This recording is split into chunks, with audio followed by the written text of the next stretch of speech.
On the evening of August 19, 1983, a quiet real estate office on Memorial Drive in Houston became the scene of a crime that has haunted investigators and families for more than 4 decades.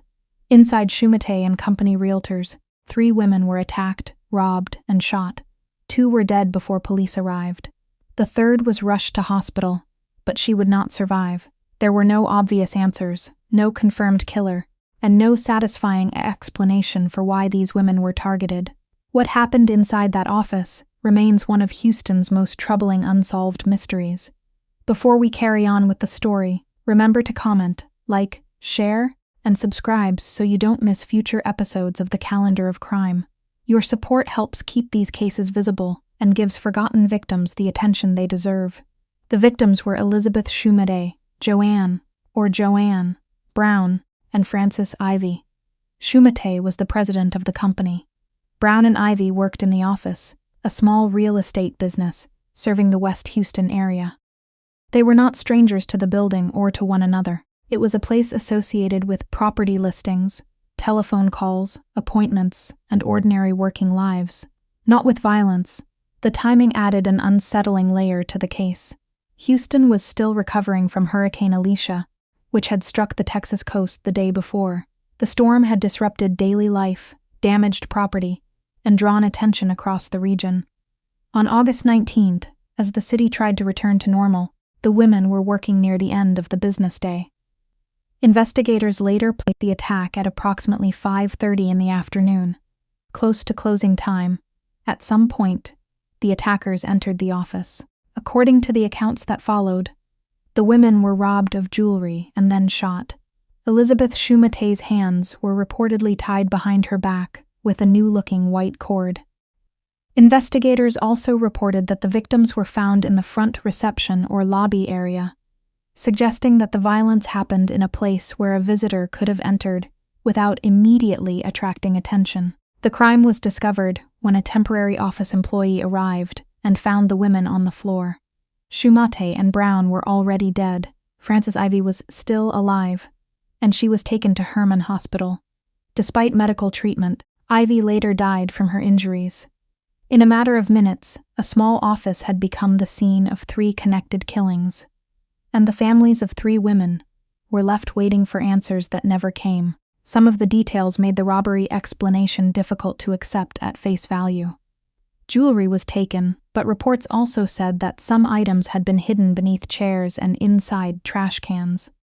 No bullet casings were recovered at the scene, according to contemporary reporting. Investigators believed the women had been shot in the back of the head, and later descriptions characterized the killings as deliberate, rather than the result of a sudden struggle. There were other questions. Witnesses reportedly described seeing a man lingering around the office before the murders. Detectives also believe that more than one person may have been involved.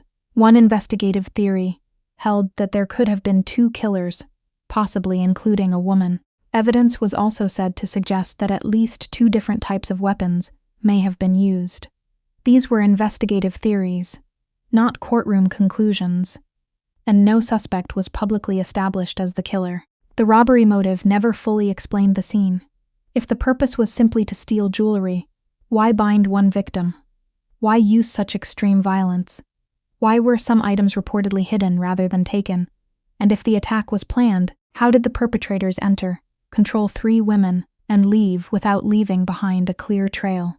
Each answer seemed to produce another question. For the families, the case was not an abstract puzzle.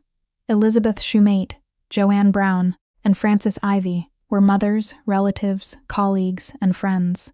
Their deaths changed the lives of everyone who knew them. Frances Ivey's daughters later described the pain of imagining what their mother and the other women experienced. More than the passage of time, they wanted an explanation. Who did this, and why? As the years passed, the case became cold, but it did not disappear. The Houston Police Department's Cold Case Homicide Unit continued to seek information, and Crime Stoppers offered a reward for information leading to an arrest or charge. Investigators also expressed hope that advances in DNA testing and forensic technology might allow old evidence to answer questions that earlier methods could not. Yet, the central mystery remains. Who walked into the Shumate and Company office that afternoon? Was the robbery genuine, or was it meant to conceal another motive? Did the attackers know the women, or were the victims chosen because the office appeared vulnerable? And somewhere in Houston, or perhaps far beyond it, does someone still remember what happened on August 19, 1983? More than 40 years later, the office itself is gone, replaced by an empty piece of land. But the disappearance of the building has not erased the crime. 3 names remain attached to that location: Elizabeth Shumate, JoAnn Brown, and Frances Ivey. Their story is a reminder that an unsolved case is never only a file number. It is a family still waiting, a question still open, and 3 lives that deserve to be remembered. If you know anything about the murders at Shumate and Company Realtors, even a detail that seemed insignificant at the time, contact the Houston Police Department or Crime Stoppers through their current official channels. Sometimes a case survives because one person remembers the detail everyone else forgot. Thanks for watching. Please comment, share, like, and subscribe for future episodes from the Calendar of Crime.